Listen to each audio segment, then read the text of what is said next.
for me, learning about the goddess Trinity, or another word for it is the wheel of life, is what has empowered me to be more fully embodied and present in every season of my life, and to not fixate on who I used to be and get lost in the grief of that, but to not obsess or worry about who I don't want to become, or because sometimes it's old age and it's wrinkles and it's belly fat that like give us anxiety, and we're like afraid to grow old and have gray hair and wrinkles. And ever since really learning about the goddess Trinity, I'm learning to be more fully embodied and love whatever season I'm in.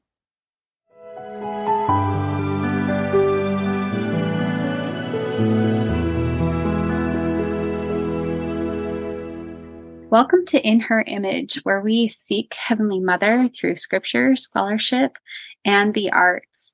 Today, I have with me Stephanie Sorensen, and she is an amazing birth worker and incredible human. Stephanie is a birth and rebirth mentor who helps women reclaim themselves amidst significant life transitions. A published essayist and poet, Stephanie is currently working on 2 larger nonfiction works, a spiritual memoir in essay and a birth preparation book that explores maternal metamorphosis. She is a devoted mother of 4 and a wife to Nicholas, and together they reside in beautiful Provo, Utah. I actually have worked with Stephanie as I went through my own metamorphosis, and she was a pivotal part of that transformation for me. So I highly recommend looking into her work. And if you are in this area or are interested in the things that she talks about today, I would reach out to her. She is truly incredible. So if you are interested in getting to know her more, or getting a hold of her, or just looking at the kind of work that she does, I will put all the links on how to get a hold of her and learn more about her services in the podcast links. I'm super excited for today because she is going to share with us a beautiful story. We're going to be talking about the goddess Trinity, which comes from Greek mythology.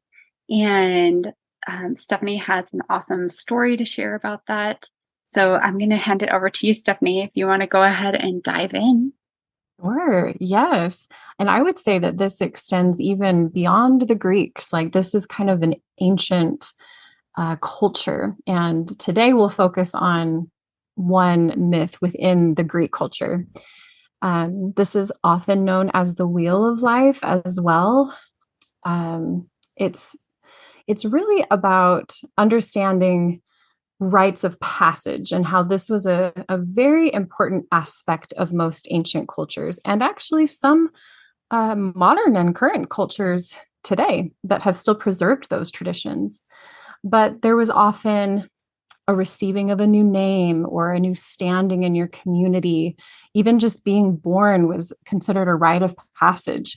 Becoming an adult, becoming a parent, becoming a shaman or a wise elder, and there would have been specific rituals or ceremonies to honor these transitions. So if we go back to very ancient mythology, that's when we start to learn about what we suspect was a goddess Trinity that would have been revered and worshipped. This is in the era of neo-paganism. And there were 3 distinct names given to mark these critical rites of passage for both men and women, actually, that was most commonly known as maiden, mother, and crone. I will say that there is actually you could say like quadruplicity goddess as well. And what I mean by that is that modern lifespans are so much longer than they used to be. And so we are now adding a 4th goddess that we call Maga. I first learned about this from Rachel Reed's book, a beautiful book called Reclaiming Birth as a Rite of Passage. So you can refer to that to learn even more. But this will make more sense as we really dive into these archetypes. But just know that in modern lifespans, because we live so much longer, we even have pulled in a fourth archetype.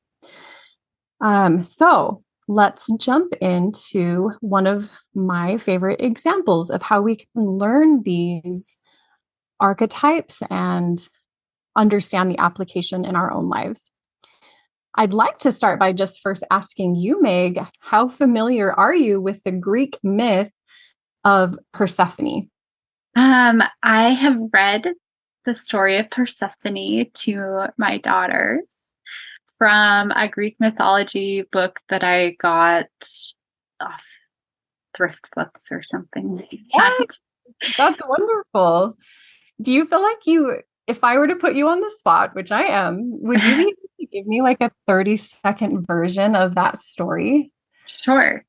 So Persephone is the daughter of a Greek goddess, from what I remember. And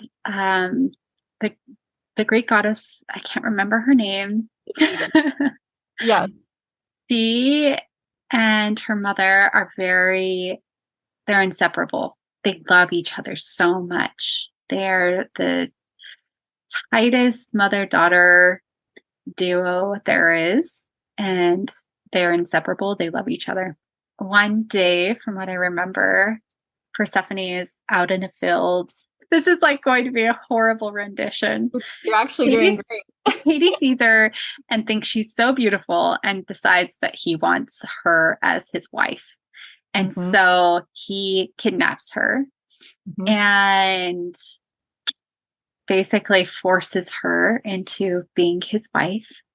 And then her mother just grieves and is distraught. And because of this, everything on the earth dies. Eventually, all the earth and all the people on the earth are putting petition up to the Greek gods, this death end, basically. Zeus demands that Hades gives Persephone back to her mother. And then the earth blooms again and comes alive again. And that is pretty much all I remember from that tale. Well, I'm impressed. I think you did a great job. I would only slightly alter the very last thing that you said, if I may, and just add a little detail. It's not so much that Zeus asked Hades to return Persephone. It was more like they had to strike a compromise, because Zeus and Hades are bros, like they're like in this together. And he's like, well, I don't want to like upset my brother, but also my wife is kind of upset that our daughter was abducted. So what would make the least amount of like upset people? And so he strikes a compromise where Demeter gets to be with Persephone for half of the year. And that's when we have spring and summer, because then Demeter, the goddess of creation, is happy. She's reunited with her daughter. But the other half of the year, Persephone has to go back to the underworld to be with Hades, her husband, against her will. She doesn't really want to, but that's the deal that her benevolent God made for her. And that's when Demeter then goes back into grief. And that's when we have fall and winter, because she like relinquishes her duties to uphold creation and the earth. So to me, that's pretty sad ending, in my opinion. That I love that it's a way that we can derive meaning around the seasons and come to understand, like it's a storytelling tool, right, to help us engage with the change of seasons. At the same time, I see it as such a dehumanizing and victimizing story overall, that the only people in this myth who had any power were the male gods, that Zeus and Hades really called all the shots, and Demeter and Persephone are really at their will and have to be compromised. Persephone, probably the most of anyone, has the very short end of the stick. She was abducted in her maidenhood, and instead of having her father come to her defense with righteous fury and say, how could you do this to my daughter, my own brother? How could you do this? And instead, he defends his brother And he says, well, she's great. You can have her. Oh, is she upset about that? Okay, well, maybe we could do like split custody. But he never once asks Persephone what she wants. And I mean, if this were a real life situation, it's pretty toxic, right? Mm-hmm. And so I think at some point it just occurred to me that there's so much, like the ingredients are there in this story. And how fun would it be to just mix up a new salad with those ingredients? Because that's what mythology is all about anyway. It's not about being historically factual, but it's about looking at all the key players as parts of our own psyche, parts of our own psychology, and then extracting meaning from that.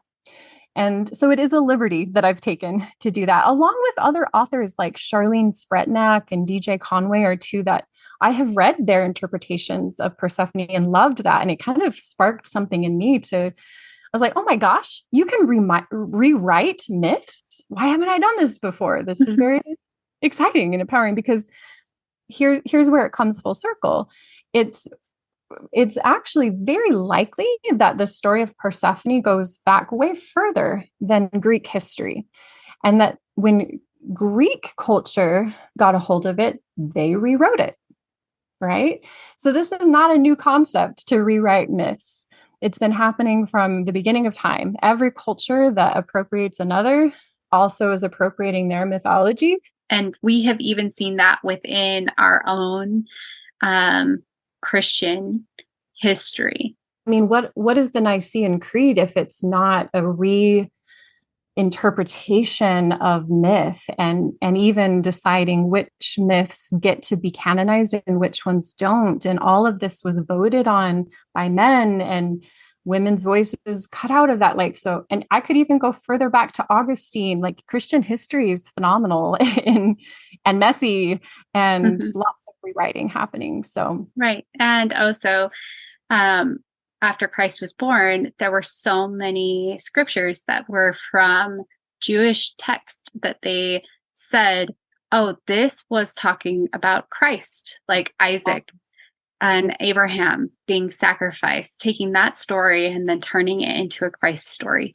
Myth is meant to inform our lives and help us progress. And that is why we decided to dive into myth this season.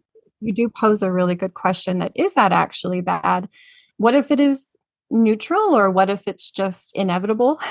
And so how about we use it to our advantage as well? Because so many of the matriarchal myths were appropriated and turned into patriarchal myths. And maybe that served humanity in its own way, for good or for bad. And I think there's a resurgence happening and a reclamation happening as women are waking up to that. And so this is just my one little offering in that spirit, that we can give ourselves that permission to rewrite these myths for ourselves. Absolutely. And I feel like that's why I asked you to come and share this myth with us, because I love how you have reclaimed it. And I feel like we all have to go through this journey of reclaiming the feminine divine in a way that's going to serve humanity for the better. It's important, like you talked about, to understand that there was a long time where humanity was steeped in matriarchy and honoring the mother and worshiping the mother. But we don't have a lot of written text from that period of time. For that period of time, we honored the mother. And now we are in a period of time where we have honored the father, and we have been steeped in patriarchy. And I feel like as a collective conscious, we need to come to a point where we bring balance and we honor both sides, both feminine and masculine together. And that will raise humanity to a better place if we can value both of those together. So I couldn't have said it better myself. That's really beautiful. Yeah. Maybe. Will you share your beautiful rendition of Persephone? I would be honored. And maybe I'll give one more slight bit of context. I'm going to use the name Cora as well. And the reason I've included that is actually you might even see in some Greek myths that they use Cora and Persephone interchangeably. But it is believed that the name Cora is from those matriarchal origins, and that there was a myth of Cora that likely morphed into the myth of Persephone. So when I begin, I'm going to be using that name, and I don't want anyone to be thrown off. There's the context of that. I'm kind of incorporating that into it.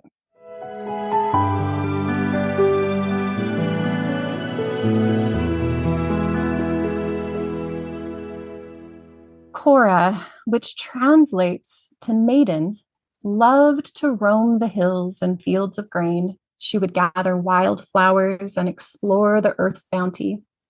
One day in her wanderings, she encountered strange shadows that were roaming the earth and haunting her steps. Cora was very compelled to understand them, and she was moved to compassion to help them. In her budding wisdom, she decided to prepare for a journey into the underworld. She gathered poppies, pomegranates, and sheaves of wheat as emblems of the earth's power. And then she traveled to the deepest crevice in the earth's surface and descended alone below all things.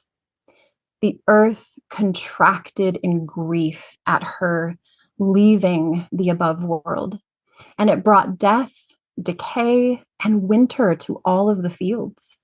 When Cora arrived in the underworld, she entreated every shadow to draw closer, that she may look upon their faces. She took the time to meet them one by one, offering a warm embrace, and then anointing them with pomegranate juice upon their brow. And this she did to prepare them for rebirth into the physical realm. In time, she longed for the above world and knew that it was time to take leave and return to the earth's surface for a season. As she emerged from this shadow work, she saw the barren state of the earth, and she wept in grief. And because of this grief, she took upon herself a new name, the name of Persephone, the bringer of destruction.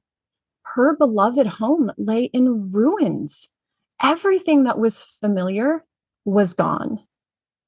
Her tears, which were many, flowed over the parched soil, miraculously restoring the earth's bounty and bringing about spring and summer in their zenith. This filled her with hope, coupled with newly born responsibility, as she stepped into the role as creator and keeper of the earth, nurturing the fields perpetually. Suddenly, she understood how pivotal she was in the sustaining of creation.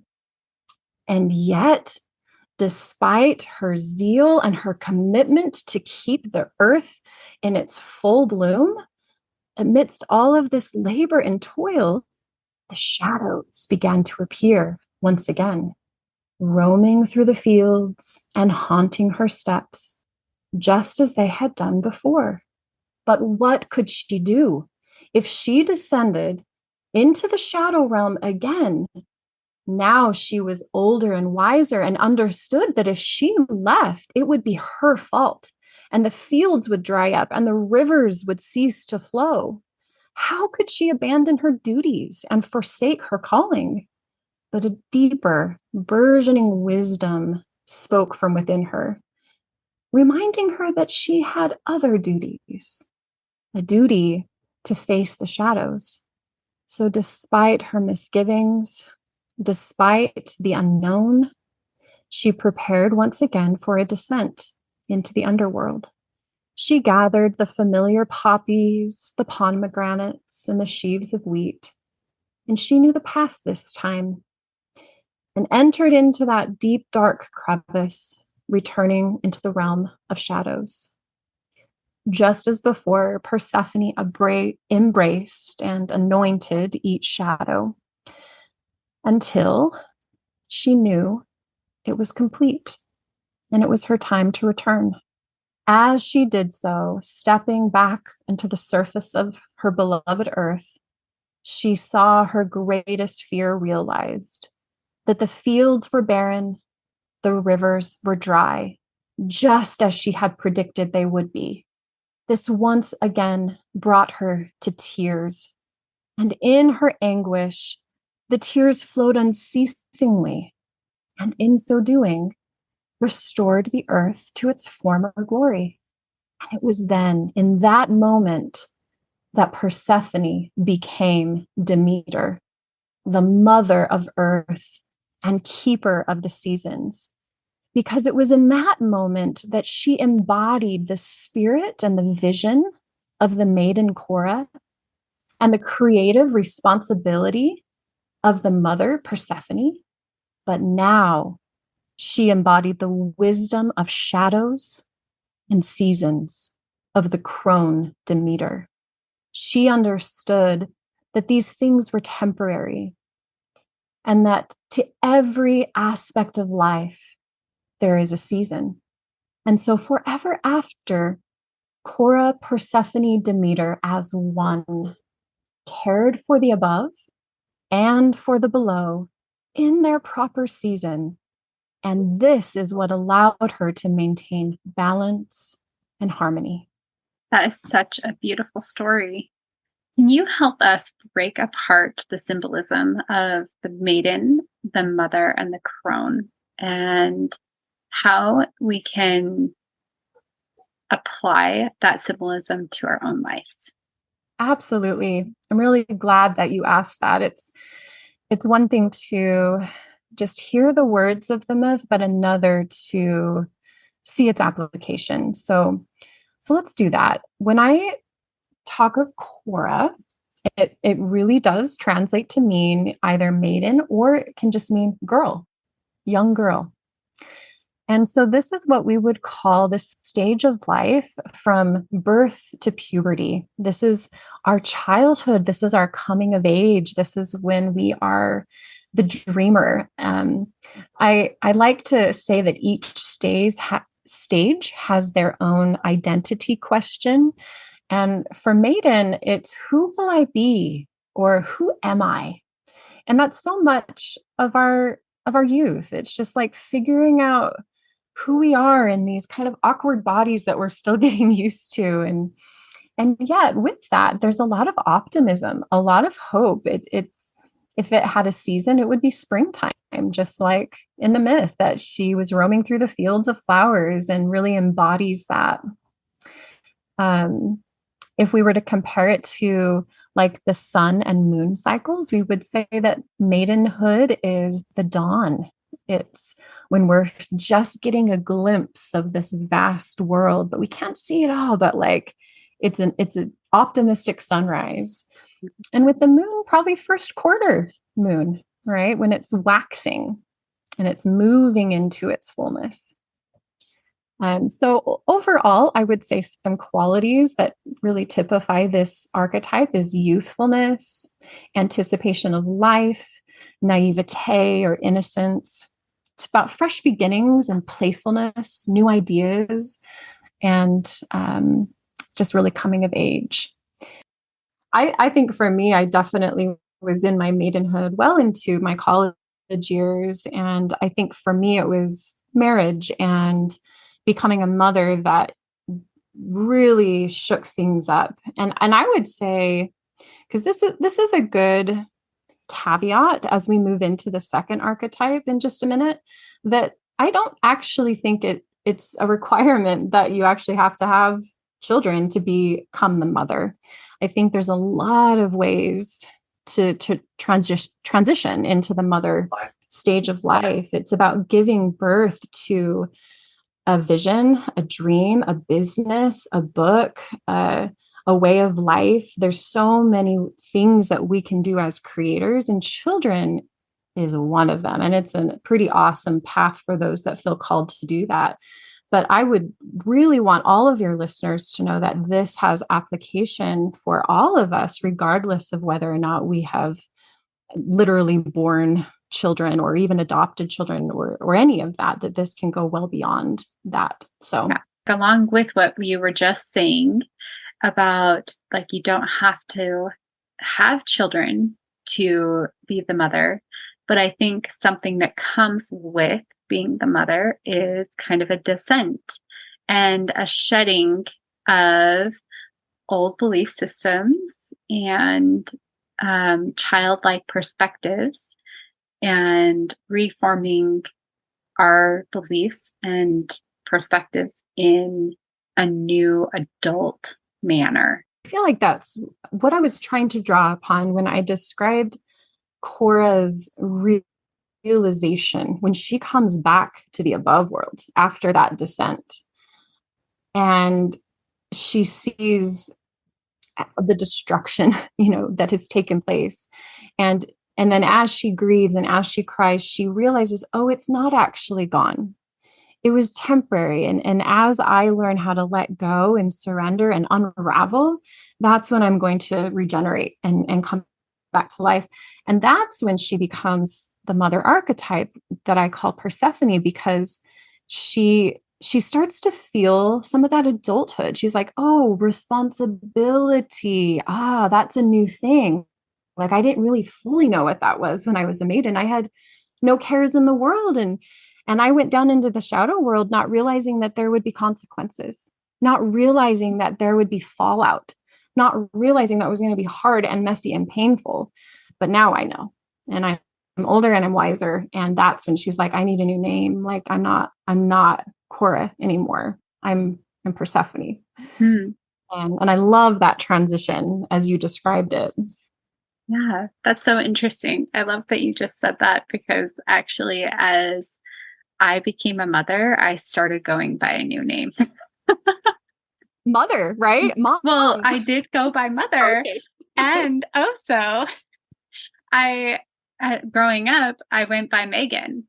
And now I am very persistent about having people call me Meg, because I felt like I changed so much that I just didn't identify with that Megan anymore. I really wanted to identify with this new version of myself with like a whole new name. So that is so cool. I hadn't even taken that so literal, but it does apply. Yeah. I mean, for most of us, we are going by a new name, mother or mom. My kids actually invented one. They call me Mimi for whatever reason with an I. And I love it. It's like a name that never existed before, but I answer to it now. Mm-hmm. And you answer to Meg, and you answer to probably mom. And that's a symbol that you've just been through a rite of passage, because you just received a new name. And honestly, that transition from maiden to mother, though it's just like a little snippet in this myth, like that's what I've devoted so much of my career to in birth work, is to help them in that transition. That's how you and I met, Meg, was through one of my birth classes. And I think there's just a general lack of awareness that what we are going through is a rite of passage. And there are so many amazing birth workers out there now that see that and are wanting to do something about it, so that we can honor and celebrate this incredible transition, so that we're not left to suffer, that we're not left. I feel like sometimes we get stuck down in the shadows and we don't even know how to get back up to the surface of the earth and back into the spring and summer. We don't even know that it exists. We just think it's gone. It's burned down, nothing left, And so it takes, I think, a guide, it takes a community, it takes people that have walked that path, and they want to turn and make sure everyone else is also able to make that leap and to do it with more support than probably what they had when they did it. So I love that. That's so beautiful, that idea. And I feel like when you do have that support and we do celebrate it, then those tears that have been wept really can bring new blooms and beautify your life and the earth again, just like in the myth that you just told. It's true. You can stay in darkness for so long. Yeah, past the point that it's helpful. Right. Because I believe it's a very sacred time for us to go into the shadow realm, which is why it really mattered to me that Cora and Persephone went into the shadows intentionally. I did not like it that Hades dragged them, abducted them, kidnapped them down into the underworld and forced them to stay in the shadows. And I felt, no, we are totally missing the point. That has to be a choice. And if not, if we don't reclaim that, then we will be forever victimized by these rites of passage. We will never find any meaning or purpose in going from maiden to mother. We will feel like we've been kidnapped by our own children. Does that make sense? And I think that a lot of people are actually experiencing that right now. I agree. And I think we can look to our own societal conditioning as a big part of that because we haven't had a super empowering model of what the divine feminine looks like, not even the divine feminine, but the fleshy feminine. Like, what is that even supposed to look like? It's not been modeled. And all we have are these patriarchal stories with a lot of toxic themes where the women are horribly treated and victimized. And so no wonder we're victimized by all of the different roles that we serve in our life. And we don't find it at all honoring or transformative or full of magic and wonder and awe. It's basically we've been dragged down into Hades, and that's it. That's the end of the story. So I feel like that is my story almost exactly. Those two juxtapositions have existed fully in my life, with the first being like feeling like I had no freedom.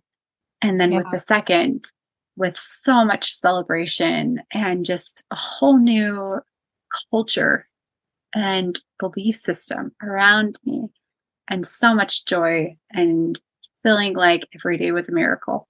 And it's just crazy to me to have experienced those two extremes in my life. Amazing. With motherhood. Yes. And really what has made the difference is honoring my motherhood through celebration, through surrounding myself with other women who also celebrate and honor womanhood and motherhood, and creating that community where we can celebrate that together. So what are some ways that you've seen people more intentionally choose their life as a mother in that stage? Yeah, I mean, for me, I would want to start right at the beginning at conception and talk about what it means to have an intentional conception. Because I remember distinctly after my fourth child, my fourth and my last was born, where I felt like I had woken up and I'm holding this newborn on my chest. He's minutes old. And I'm suddenly like, I have 4 children. Like, how did I get here? And like, how am I going to raise them? And like, that was in the moment that I was like, oh, I'm awake. And I think before I might have been asleep, and now I have choice and I am done. I am so done. Like, and it wasn't even that I was like upset about I had a beautiful birth with my fourth, and I was so happy to be holding him, but I chose in that moment that I was like, I am done. I don't think I knew that I had choice, really. So I don't mean to beat a dead horse, but that matters a lot. But that's a way that we celebrate and honor these transitions, is by reinstating our choice, if that makes sense. Yeah. And I think I will say from like my personal experience, my son, who is my last, who I saw the most miracles and transformation with, I didn't intend to get pregnant with him. It was a very difficult journey because I didn't feel like I had chose that. Yeah. And I felt like I didn't want it. But I also saw that it was possible to make the choice Yes. and to instigate choice Yeah. in that season in my life. Mhm. And when I did instigate that choice and take control of my own choice, that's when things started to transform for me. Oh, powerful, powerful. I would say it was a similar and yet probably uniquely different to us, but that's how I had to come to terms with my motherhood when I woke up and I am like, oh my gosh, I have 4 children. It's not like I was going to put the other 3 back. It's like, well, they're here. And even if maybe I would have chosen this differently if I had been awake all along, well, I'm not. And so what am I going to do with what is? This is what is, and I have a choice now and how I'm going to engage with that. So I 100% agree with that and felt that in my own life. So thank you for sharing that. So, can But you tell us more about the crone archetype and the symbolism there and what we can glean from the crone yeah, and look forward to as we yes. go into that stage? And may I also insert Maga? I know she's not in the myth, but I feel like she's deserving of mention because I think she's this whole like stage of life in between mother and crone that I'm really grateful exists, that our lifespans have increased to such a point that there is so much potential before we even hit that crone stage. Do you mind? Yeah, go ahead. Yeah, Okay. tell us about Maga. So, it's the stage in between mother and crone. Is that what you're saying? Well, and Okay. you know what, Meg? For that matter, I don't even think I mentioned all of the qualities of mother. So I'll go through that one really quickly and then move Okay. into Maga. Okay. So the mother archetype is what I would say is like fertility and sexuality. It's when we're really fully embodying that full spectrum of creative and sexual power. The identity question or statement, I I word it as who I am not. I think that motherhood is a lot of um, letting go of things and figuring out who we are not. So it's like, I am not your servant. I am not your house cleaner. I am not your waitress. I am not a million things that you're trying to impose upon me. And it's an important time for just establishing the no and saying, I am not that. I am not that. And in the sun moon cycle, I'd say that this is full daylight as well as full moon, that this is about abundant creation. And this takes us into the season of summertime. And her qualities are responsibility, self discipline, patience, nurture, discipliner, family oriented, close to home. And somewhere along the way, there's a transition that happens where this mother has to go into the shadows again. Maybe her children are are much older, or they're even moving out of the house, and she's starting to realize, oh, my whole world doesn't revolve around my kids anymore. What does this mean for my life, and who am I separate from my kids?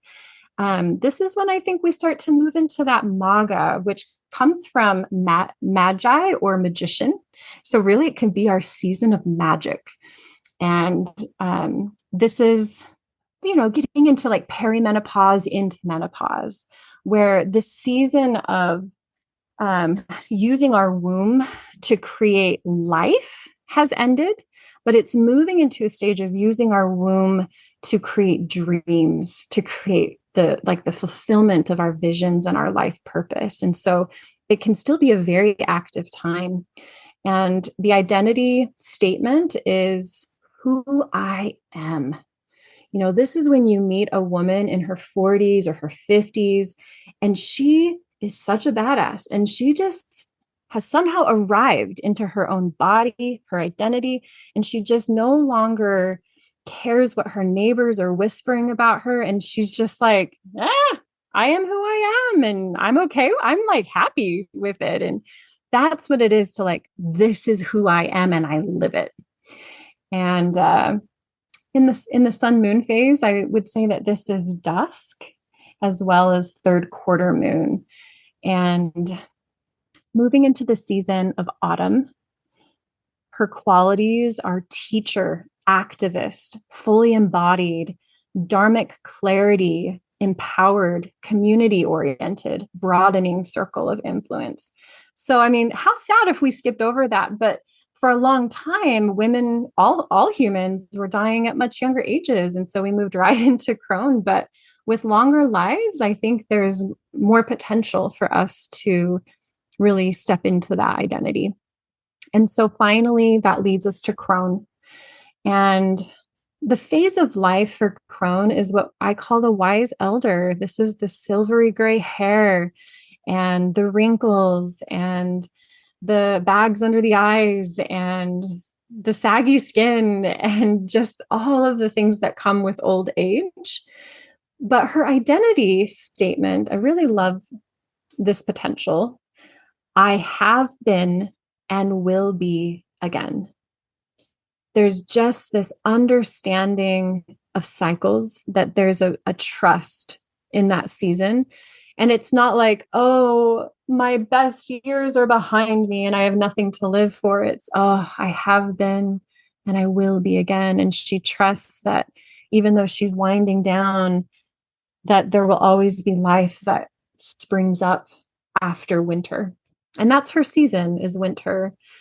And in the sun moon cycle, it's nighttime with the stars out, and she's the new moon. She's the darkest night of the month.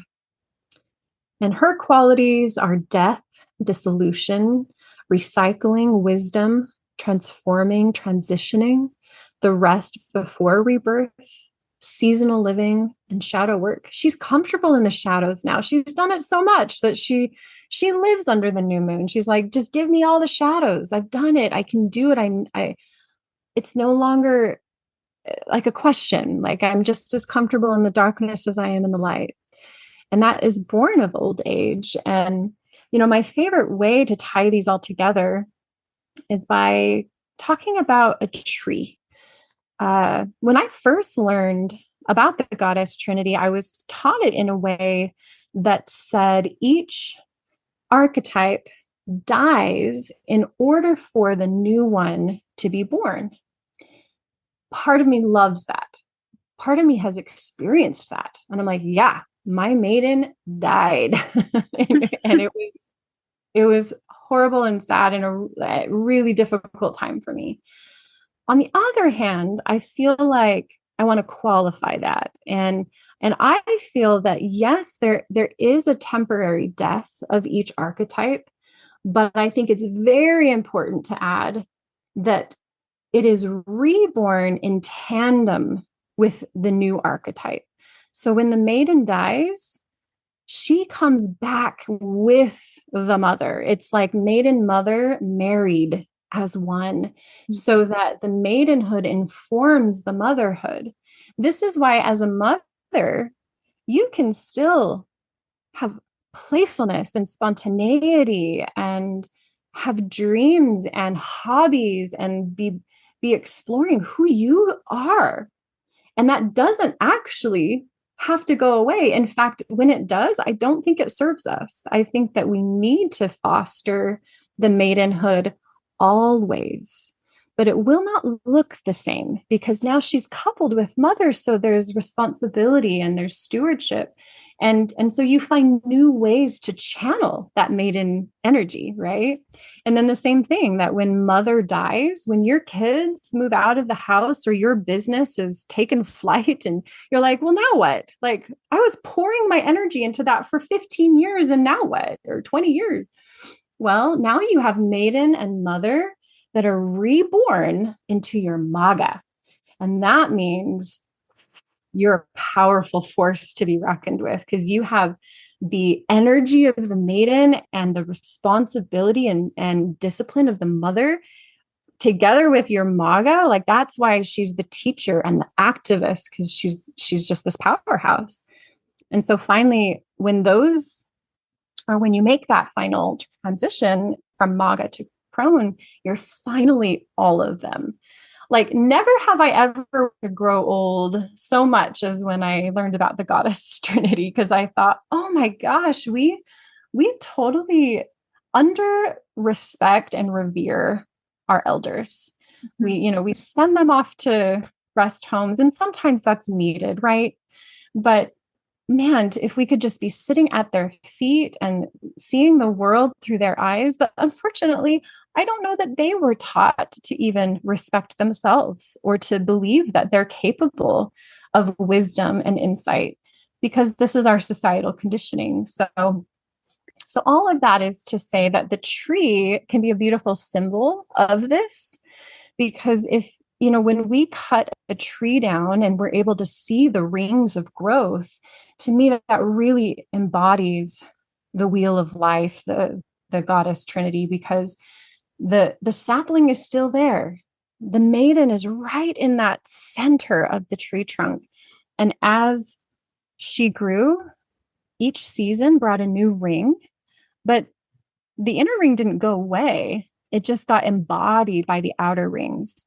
And finally, once it was a crone tree, like Grandmother Willow from Pocahontas was such a crone tree, she's seen so many transitions and seasons. She's been into the darkness and the shadows so many times that she is so solid. And interesting that in literature, they often depict wisdom, the Ents in Lord of the Rings, and lots of cool tree wise elders as an archetype. So yeah, and we have that same symbolization in our own Christian theology of like the tree of life, and that is our feminine divine that we are able to look at. I love all of this because I feel like what I'm taking away from all of the story is that the power of choice is what helps us to move through these different stages and to embrace them fully and to live into their full measure and potential. Yes. And I think that's interesting because we all have to learn how to live into the full measure of our creation. And as we do so, we are all embryos of goddesses. And I would even say that there's maybe a fifth stage after the crone that is goddess. Oh, I love that. I do feel like if we don't embrace each stage and go through them in this lifetime, that it'll be very difficult, if not impossible, to embrace that goddess stage. This archetypal story is actually super important and can help guide us as we go through these different descents and go into the darkness and then embrace our creation power and embrace our wisdom and just embrace all these different stages in powerful ways with the power of choice. Thank you, Stephanie, so much for sharing this powerful story with us today. And I hope that all of our listeners enjoyed it as much as I did, and that it will give them insights to their own lives and where they need to go next, what stage they're in, or how to embrace those stages better in their lives. Thank you. It was such a privilege to do this with you. I hope that you enjoyed our podcast today. If you feel so inspired, share it with others. And if you haven't yet, please leave us a review. If you'd like to support the podcast, you can make a monthly donation at anchor.fm/inherimage. Tune in next Sunday for another inspiring episode.